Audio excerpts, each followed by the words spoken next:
La secuencia del filme inicia con 2 minutos y 57 segundos de pantalla en negro con una banda sonora intrigante e inquietante la cual hace alusión a la nada misma, que es en sí el preludio de los eventos por venir.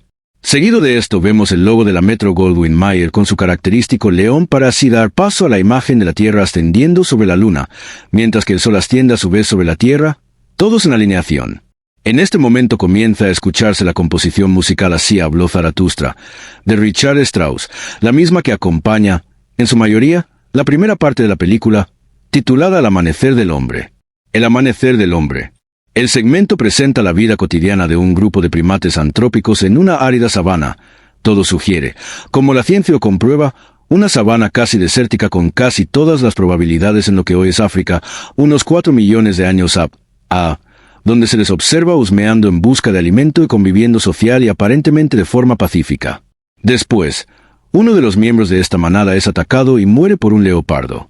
Se muestra su disputa con otros grupos de primates muy similares por poder beber el agua barrosa de una charca y por el espacio vital, pero sin llegar a contacto físico. Se muestra cómo estos primates viven en constante estado de alerta, temen a la oscuridad nocturna y a sus depredadores, por lo que descansan con sueño nervioso en el fondo de una pequeña cueva. En un amanecer, despertado por extrañas vibraciones acústicas, uno de los primates encuentra enfrente del refugio el monolito, un ladrillo de hulero bloque ortoédrico perfecto de color negro de varios metros de altura con proporciones 1x4x9, que provoca la alarma en el grupo y un primer momento de confusión y miedo. Al poco tiempo, se acercan y, confiando prudentemente, llegan incluso a acariciarlo como reverenciándolo. A la postre, uno de los simios parece razonar y escalar del instinto a un nivel de inteligencia y se da cuenta de cómo utilizar un hueso como herramienta y arma, al tiempo que se observan flashbacks mentales del monolito, sugiriéndose que este motivado ciertos cambios en la conducta de los primates y les ha dado cierto grado de conciencia sobre los recursos disponibles para sobrevivir, debido a que ahora los monos son capaces de matar animales y comer carne. A la mañana siguiente le arrebatan el control de la charca a la otra manada, matando de un certero golpe en el cuello en el proceso al líder de la manada rival, usando el hueso como arma. Exultante con su triunfo, el primate vencedor lanza su hueso al aire, produciéndose una enorme elipsis temporal en la narración. El hueso que asciende en el aire pasa a convertirse en un satélite espacial que surca el espacio entre la Tierra y la Luna en el año 1999. TMA-1, Anomalía Magnética de Tycho número 1. La estación espacial con forma toroide que aparece en la película. En 1999, el Dr. Hugo Floyd viaja de la Tierra a la Luna en un Orión 3, un avión cohete símil de transbordador espacial con aspecto muy futurista que recuerda a los proyectos de aviones de pasajeros supersónicos e hipersónicos diseñados en la segunda mitad de los 1960. El vehículo lleva la insignia de la entonces importante aerolínea hegemónica de la época, hoy desaparecida en los 1990, Pan Am, que lo eleva hasta una estación espacial en torno al planeta Tierra. Mientras viaja como único pasajero, Floyd, dormido, deja escapar un bolígrafo que flota ingrávido y una azafata le asiste y se lo regresa a su bolsillo. Se inicia la fase de aproximación a la estación espacial. Esta estación espacial es enorme y tiene forma de doble rueda tórica que gira en torno a un cilindro, en el cual tiene en su sección central el hangar de aterrizaje. Debido a la fuerza centrífuga, la zona de la estación que corresponde a la rueda, al rotar, tiene una simulada gravedad artificial. La maniobra de aproximación es una coreografía espacial asistida por computadores de navegación con la música del Danubio Azul de Johann Strauss II.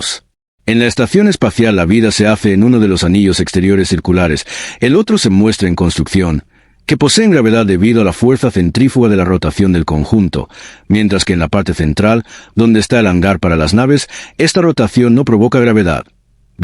Durante su estancia, el Dr. Floyd realiza una videoconferencia con su hija en la Tierra y luego mantiene un encuentro con varios científicos de otros países, incluida la Unión Soviética, en el que le preguntan sobre la extraña incomunicación con la base estadounidense de Clavius, y si son ciertos los rumores que apuntan a una epidemia en ella. Floyd cortésmente, pero con convicción, declina brindar detalles sobre el asunto a los soviéticos y, por ende, también a los espectadores. Después el Dr. Floyd continúa el viaje a la Luna en un transbordador Aries B1B, una gran nave semiesférica blanca con capacidad de alunizar, y de nuevo, el alunizaje se convierte en una coreografía tecnológica acompañada del Danubio Azul. La gran nave tripulada semiesférica que aluniza, asistida por sus ordenadores, ingresa en un gigantesco hangar subterráneo con plataforma, o mejor dicho, excavado bajo la superficie de la Luna, descendiendo hasta la zona de descenso de la tripulación por una especie de gigantesco elevador. Seguidamente, en esa base lunar, en el interior, para estar protegidos de la radiación del Sol y el espacio, el Dr. Floyd sostiene una reunión con altos miembros del Consejo Nacional de Administración de las Operaciones Mineras en la Luna y devela que lo de la epidemia es solo un ardid, que se ha mantenido para apaciguar y alejar a los soviéticos de ese lugar de la Luna, y allí se revela el misterio.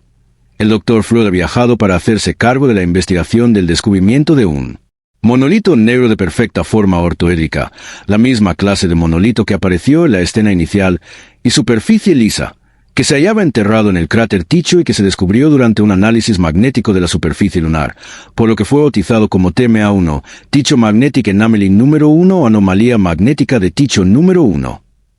Hasta el momento el monolito se había resistido a cualquier tipo de análisis de su estructura o de sus características y tampoco había demostrado ningún tipo de actividad. Lo que quedaba claro es que se trataba de algo fabricado por una civilización extraterrestre avanzada, que había sido enterrado intencionadamente y que era la primera prueba real de la existencia de vida extraterrestre, por lo que se debía mantener en secreto de momento. Así, viajan en un vehículo de transporte de superficie lunar, bastante similar a los de la serie Space, 1999, hasta la excavación y bajan a pie hasta el nivel del monolito, maravillándose al ver y tocar algo tan perfecto, plano, opaco e insondable. En ese momento está amaneciendo en esa parte de la Luna y el monolito, al recibir el primer rayo de sol desde que fue enterrado, emite una potente señal acústica que deja aturdidos a los presentes en la señal de radio de sus comunicaciones. En el año 2001 la enorme nave espacial Discovery 1 viaja hacia Júpiter con 5 tripulantes de Estados Unidos, 3 en hibernación y 2 despiertos, David Bowman y Frank Pole, y un supercomputador de última generación y con capacidad de tomar sus propias decisiones sin consultar con los humanos, llamado AL 9000, heurísticamente programado, de tipo mainframe con ojos, cuyas lentes son de tipo ojo de pez con capacidad de percepcionar, y oídos en toda la nave, que gobierna la misma, utilizando inteligencia artificial, lo que le permite comunicarse con los humanos mediante el habla. Una de las características de AL 9000 es su voz neutra, modulada y cuyos diálogos reflejan un atisbo de reconocimiento del comportamiento emocional humano. La vida a bordo es monótona. Los 2 tripulantes que no están aparentemente muertos, hibernados clínicamente o más probablemente en animación suspendida. Únicamente comen, duermen, hacen algo de ejercicio, juegan al ajedrez con AL, comunican regularmente cómo se desenvuelve la misión. Mantienen triviales conversaciones personales con sus conocidos de la Tierra, con un delay o retraso de 7 minutos debido a la distancia, y poco más. Nada se dice acerca de la misión, más allá de que se trata una exploración del entorno de Júpiter, y no hay ninguna conversación que mencione TM1 o algo relacionado. La música en esta etapa del film es distinta a las etapas anteriores. El tema es Gayane. 4. Adagio de Gaines, interpretada por la Filarmónica de Leningrado y Gennady Rodesbensky, que infunde un ambiente de incertidumbre angustiante y de soledad en el espacio. Poco antes de llegar al punto de destino, AL 9000 se siente preocupado por la misión.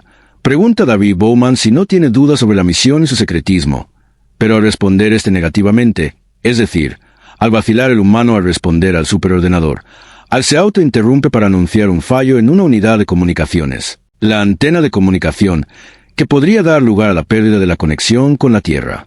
David Bowman es autorizado a realizar un EVA y sale del Discovery en una de las 3 pequeñas cápsulas autónomas Grumman Death 3 EVAPOD singles esféricas, armadas con brazos de manipulación, y después sale de esta en un paseo espacial para reemplazar la unidad teóricamente averiada. Un circuito integrado de la antena de alta ganancia o antena parabólica que de manera sincrónica mantiene comunicada la nave espacial con los centros en la Tierra.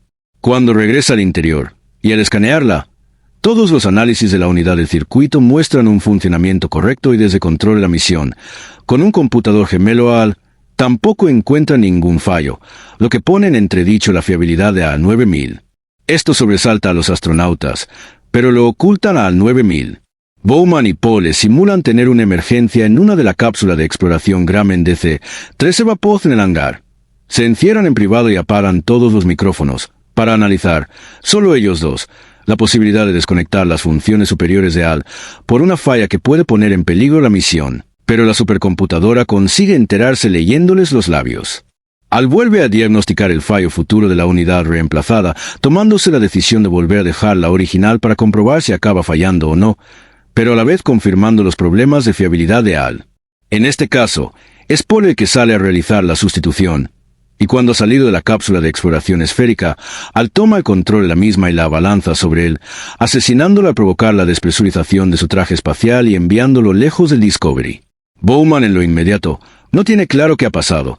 Al finge no saberlo y Paul no responde, por lo que Bowman se introduce precipitadamente, olvidando el casco, en otra de las cápsulas del hangar y sale a rescatar a su compañero. Con Bowman fuera de la nave principal, Al provoca dolosamente otra avería y provoca la muerte de los tripulantes hibernados en la nave. Bowman consigue llegar hasta Paul, pero ya está muerto, así que lo recoge con los brazos del módulo que comanda y regresa al Discovery. Sin embargo, Al no obedece su orden de abrir el hangar, imposibilitándole entrar y haciéndole notar que sin el casco de su traje espacial la excursión podría ser mortal para él. Bowman decide entonces intentar una maniobra arriesgada que Al no cree que pueda conseguir. Abandona a Frank Paul en el espacio, abre con los brazos articulados del módulo la puerta exterior de emergencia del Discovery, cuya apertura, al ser manual, escapa al control de Al y coloca la escotilla de su nave orientada hacia ella. Tras ello, activa la voladura de emergencia de su escotilla, siendo lanzado hacia el interior del Discovery, donde consigue presurizar la cámara de acceso cerrándola. Ya con casco, para evitar una despresurización provocada por Al en el interior de la nave y al comprobar una falla en su sistema que pone en peligro su vida, la de la misión y asesina a todos los tripulantes, Bowman va a desconectarlo y durante el recorrido Al se manifiesta emocionalmente y parece querer explicar lo sucedido, disculpándose por todo y pidiendo no ser desconectado. David consigue entrar en la sala de memoria funcional que contiene las funciones principales de Al, y conforme va extrayendo sus tarjetas de memoria una a una, poco a poco se van desconectando las funciones de Al, que suplica compasión, pero cada vez con más problemas de comunicación hasta que parece retornar a sus funciones primordiales y primera programación, que incluye una canción, Daisy, Daisy, de Harry Dacre, 1892, y, por fin, se desactiva. Al quedar desconectado Al, se pone en marcha una videograbación del Dr. Floyd que pone al corriente a David Bowman de cuál es su verdadera misión. La investigación del origen de la señal de radio recibida por el monolito TMA-1 en 1999, emitida desde un punto cercano a una de las lunas de Júpiter. Monolito, un portal del tiempo. Unos meses después, David Bowman llega a los alrededores del planeta Júpiter en el Discovery, con Al desconectado y sale de la nave principal, en una de las naves esféricas a investigar un enorme monolito negro que orbita la luna y con acento y que fue el origen de la señal similar a la del TMA-1 en 1999. No parece haber interacción alguna, pero de pronto, al acercarse hacia él, el monolito que parecía sólido toma el aspecto de una puerta rectangular y oscura. A través de esta puerta monolito, David comienza en el pequeño módulo espacial un viaje extraño y alucinante por unos paisajes que parecen psicodélicos. Sin embargo, lo que se observa como aparentemente psicodélico es posiblemente el conjunto de imágenes que alguien tendría de gran parte del universo si viajara a velocidades cercanas a la velocidad de la luz o incluso a velocidades superlumínicas, percibidas con cambios cromáticos debidos al efecto Doppler y en ocasiones vagamente familiars. La escena cambia repentinamente y Bowman se encuentra dentro de la pequeña nave, pero, a la vez, en el interior de una extraña habitación decorada de un modo sobriamente estilizado al estilo Luis XVI, cuyo piso está iluminado por paneles electrofluorescentes a modo de baldosas que brillan con color blanco. Bowman sale de la nave, intentando entender qué es aquello. En la extraña lujosa sala aparece una mesa elegante pero muy sobriamente servida. Finalmente, en una rápida sucesión, se ve a sí mismo en un espejo cada vez más viejo. Pese a ello, Bowman, ya sin el traje de astronauta y vistiendo una especie de albornoz, o más precisamente bata de baño verde oliva oscuro, un color similar al tapizado de los muebles de la sala, se sienta a comer tranquila y solitariamente. Luego, debilitado por el acelerado envejecimiento, uno de sus brazos tropieza con una copa de cristal con lo que parece ser agua, que cae al suelo y se rompe. Posteriormente aparece moribundo en una lujosa cama y frente a él reaparece, brillando, el monolito y Bowman, tan envejecido que tiene aspectos corporales casi infantiles, señala con uno de sus dedos índices al monolito. Repentinamente, Bowman toma la forma de un feto dentro de una esfera transparente en la cama de aquella habitación, pasando luego a flotar en el espacio sideral sobre la Tierra en la escena que constituye un apoteósico final que, como al principio, utiliza la música de Así habló Zaratustra, de Richard Strauss. En palabras del propio director para un medio de comunicación japonés en los años 1980, el final de la película representa la captura de David Bowman por parte de los creadores del monolito, quienes crean un ambiente de confinamiento virtual, supuestamente adecuado para él en un lugar en el espacio, para luego devolverlo con poderes sobrehumanos. Esto pone fin a décadas de incertidumbres sobre las muy diversas interpretaciones que han dado al desconcertante final de la película. La película cuenta con música de Richard Strauss, la introducción de Así habló Zaratustra, Johann Strauss hijo, El Danubio Azul y György Ligeti, que acompañan las imágenes del espacio. Alex North compuso una obra musical para la película, pero Stanley Kubrick no la incluyó, aunque salía a la luz de la mano de Jerry Goldsmith 25 años después. 12. La dirección y diseño de los efectos visuales fueron obra de Kubrick, siendo supervisados por Wally B. Evers. Stanley Kubrick utilizó la música de Ligeti sin solicitar permiso ni abonar derechos de autor, por lo que el compositor debió presentar una denuncia a pesar de la admiración que mostró por la película. Kubrick incluyó en la banda sonora hasta 4 obras de Ligeti: Requiem, Lux Aeterna, Atmósferas y Aventures. 13. Requiem es la obra que acompaña las apariciones del monolito y también es la micropolifonía de Ligeti la que suena durante el abstracto viaje final de David Bowman. Con ello Kubrick hace realmente un recorrido por la música del siglo XX que comienza con Zaratustra y culmina con Ligeti, para volver a iniciar el ciclo con los acordes finales de la obra de Richard Strauss. 14. Cámara y formato de filmación. La cámara usada en 2001, iSpace ADC, fue la Super Panavision 70 de 70 mm, que ofrecía una película 2 veces más ancha que el formato habitual de 35 mm y fue rodada con un negativo de 5 perforaciones que ofrecía una relación de aspecto de 2:20 y 1 segundo, bajo el formato TA, que se inventó y se utilizó sobre todo en la década de los 50, 15, 16. La película se presentó en Cinerama 15, para incrementar el detalle, que consiste en grabar con hasta 3 cámaras sincronizadas y mostrarla con 3 proyectores de 35 mm. De esta manera se creaba una imagen panorámica sobre una pantalla curvada. Legado. Los efectos especiales de la película, sus maquetas y sus vanguardistas elementos tecnológicos marcaron un punto de inflexión en el género y fueron un modelo a seguir para las siguientes películas y novelas del género de la ciencia ficción.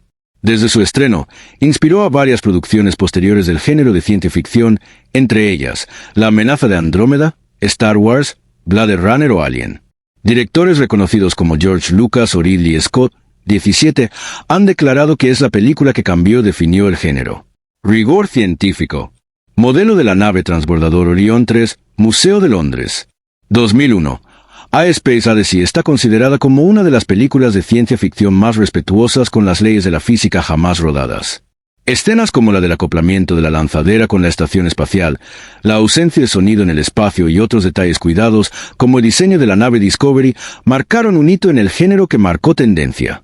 Existen, sin embargo, varios fallos, aunque la mayoría son debidos a las limitaciones técnicas de la época en la elaboración de efectos especiales, así como a carecer de algunos conocimientos de los que se dispondría solo tras la llegada del hombre a la Luna el 20 de julio de 1969, al año siguiente del estreno del filme.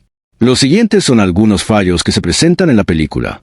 El bolígrafo del Dr. Floyd que recoge la azafata de Pan Am, Heather Dunham, durante el tránsito de la estación espacial no gira sobre su centro de gravedad.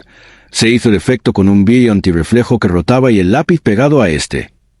La estación espacial cambia el sentido de rotación durante la secuencia del acoplamiento. Este es más un error de continuidad que de física.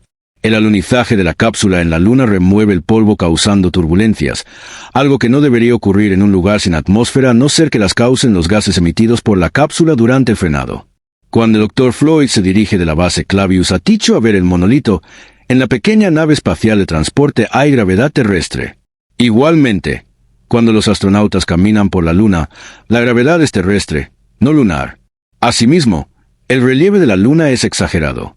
Pero es necesario recordar que la película se estrenó un año antes de la misión Apolo 11. Durante la entrevista realizada a medio camino de Júpiter, el entrevistador señala el hecho del retraso de la señal, debido a la velocidad de la luz y explica que la entrevista ha sido montada eliminando los tiempos muertos para conveniencia del espectador.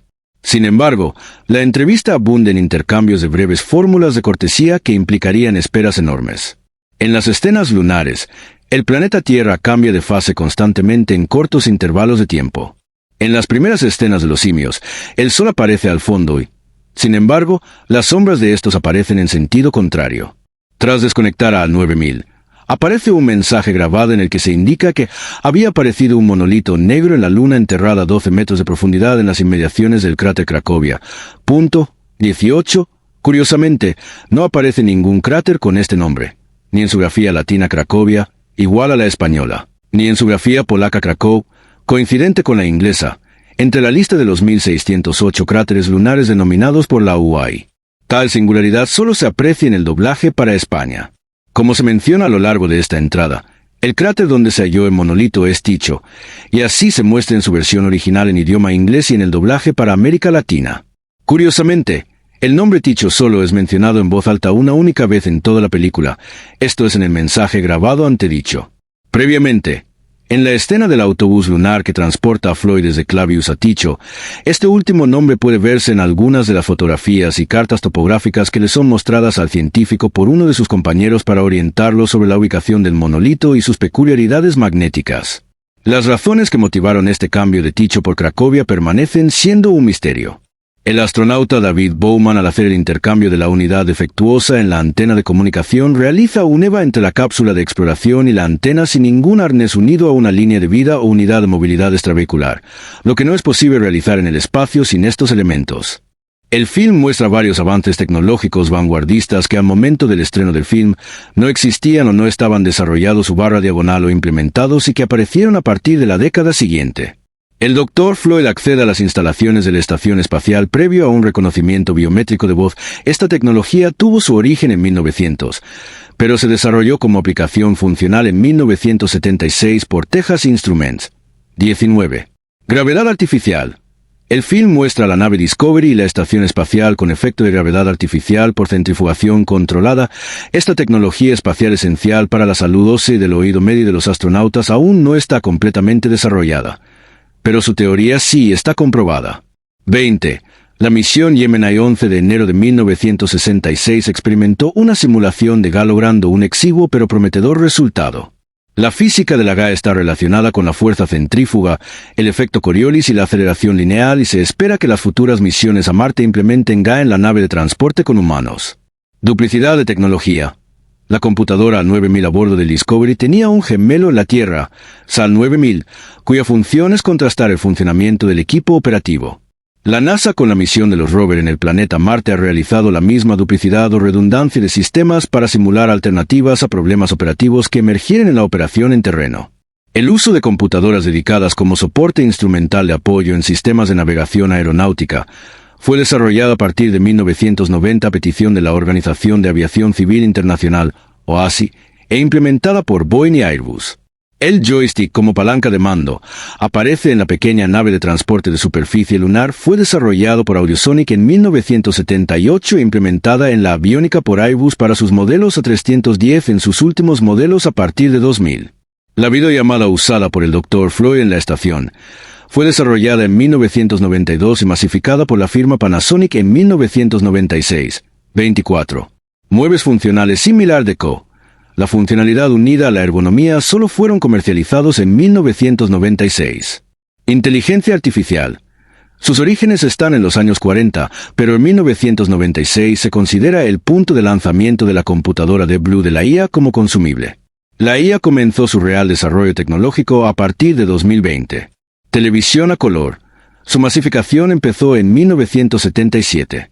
El horno de microondas que aparece en la consola de alimentos de la nave Discovery. Su origen como principio data desde 1945, sin embargo se desarrolló para uso doméstico a partir de 1970 en Estados Unidos. Alimentos procesados. En la nave de transporte espaciales que aparece en el film, se visualiza el uso de racks de alimentos procesados como sorbetes. El uso del plato preparado se empezó a comercializar junto con los hornos de microondas a partir de 1970. Las tarjetas de memoria extraíbles que extrae Bowman del cerebro electrónico de A9000 se desarrollaron en 1974 como un concepto experimental. En 1984 el Dr. Fujio Masuoka avanzó con el desarrollo de las tarjetas magnéticas EEPROM, creando las tarjetas flash que eran extraíbles pero de muy baja capacidad. No obstante, no estuvieron comercialmente diseñadas hasta fines de 1990 bajo diferentes formatos y patentes por Panasonic, SanDisk Corporation, Sony y otros fabricantes por dar ejemplos y se masificaron a partir de 2005 en formato SD y micro SD. Las pantallas planas. Pantallas de cristal líquido. Las pantallas de este tipo comenzaron a desarrollarse en la década de 1960. La primera pantalla LCD funcional fue creada en 1968 por el ingeniero George H. A. Meyer. Sin embargo, las primeras aplicaciones comerciales de las pantallas LCD llegaron en la década de 1970, principalmente en relojes digitales y calculadoras. Las más avanzadas y aptas para televisores y monitores de computadora comenzaron a aparecer en los años 90 con la popularización de las pantallas TFT-LCD, Thin Film Transistor Liquid Crystal Display. A partir de los 2000, las pantallas planas LCD empezaron a reemplazar a los antiguos monitores CRT en computadoras y televisores. Todo esto coincidiría con las pantallas que se ven en el rodaje. Amigos, espero que les haya gustado este video. No se olviden de dejar sus comentarios, likes, suscribirse y compartirlo.